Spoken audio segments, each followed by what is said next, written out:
Komisi Pemberantasan Korupsi mendalami keterlibatan pihak-pihak lain dalam kasus korupsi pembangunan Gereja Kingmi Bil 32 di Kabupaten Mimika, Papua.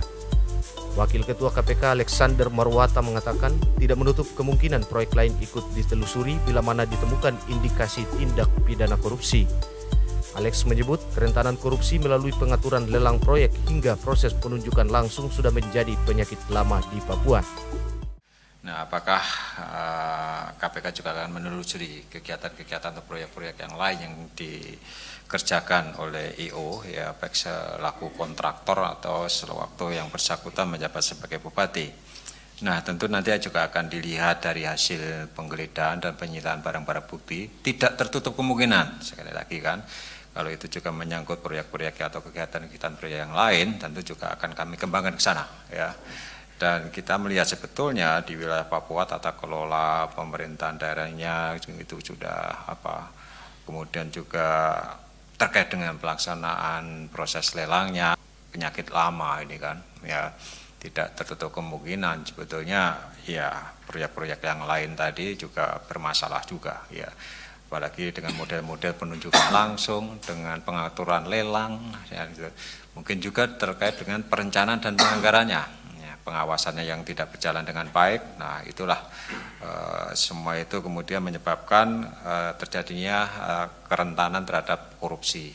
Nanti akan kita lihat, Mas Mario, sejauh mana dari hasil penggeledahan berbagai dokumen di Dinas PUPR itu kita dapatkan bukti-bukti proyek apa saja dan bagaimana pelaksanaan tender atau lelangnya, apakah dengan cara penunjukan langsung atau dengan atau ada pengaturan proyek di dalamnya. Sekali lagi, kalau masalah proyek tentu harus kita lihat semua itu, ya mulai dari perencanaan, pelaksanaan sampai dengan pertanggungjawabannya.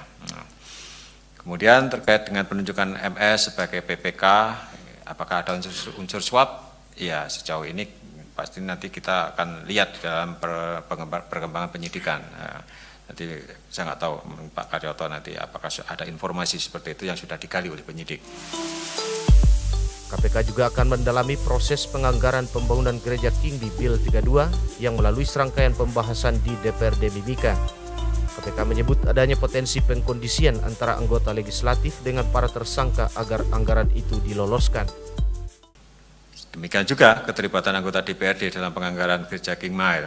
Nah, apakah dalam proses perencanaan dan penganggarannya itu juga ada unsur pengaturan di sana? Nah, ini juga perlu didalami. Ya, kalau teman-teman wartawan ada informasi, tentu ini juga akan memperkuat bukti-bukti yang diperoleh oleh penyidik. Nah, tapi prinsipnya pasti nanti dalam proses penyidikan perencanaan itu menjadi satu hal yang perlu didalami, ya bagaimana perencanaan penganggaran pembangunan gereja tersebut. Korporasi milik tersangka EO selaku Bupati Mimika juga dibidik KPK, utamanya jika ditemukan aliran dana dari Pemda ke perusahaan itu. Tersangka korporasi milik EO, apakah nanti akan kita tersangkakan?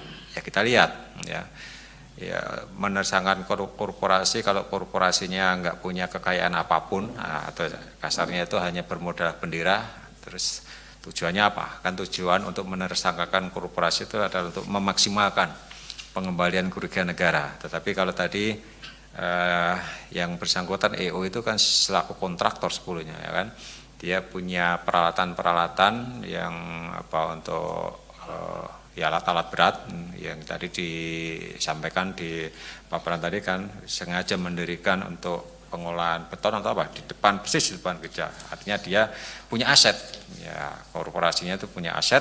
Dan apalagi nanti kalau dari aliran uang dari Pemda itu masuknya ke rekening perusahaan, nah, tentu perampasannya harus dengan menersangkakan korporasi, ya kan, saya kira itu, ya nanti dilihat di dalam proses penyidikan perkembangan apakah pengembalian kerugian negaranya itu harus menersangkakan korporasi.